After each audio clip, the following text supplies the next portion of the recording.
ಬಳಪ ಹಿಡಿದ ಭಗವಂತ ಇರುತ್ತಾನೆ ನಮ ಸುತ್ತ ಅವತಾರ ನಾನಾ ರೂಪವೋ ಹಣೆ ಬರಹ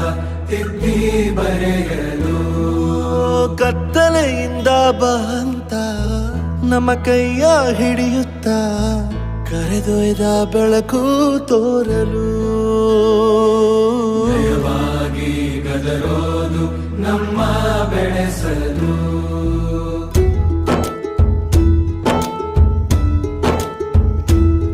ಭಾಷೆ ಅಮೃತ ಕುಡಿಸೋ ತಾಯಾಗಿ ಭಾಷೆ ಅಮೃತ ಕುಡಿಸೋ ತಾಯಾಗಿ ಭವಿಷ್ಯ ಬರೆವಂತ ತಂದೇನೋ ಆಗಿ ಬರೆವಂತ ತಂದೇನೂ ಆಗಿ ಚಂದದ ಜೀವನನ ನೀಡಿರೋ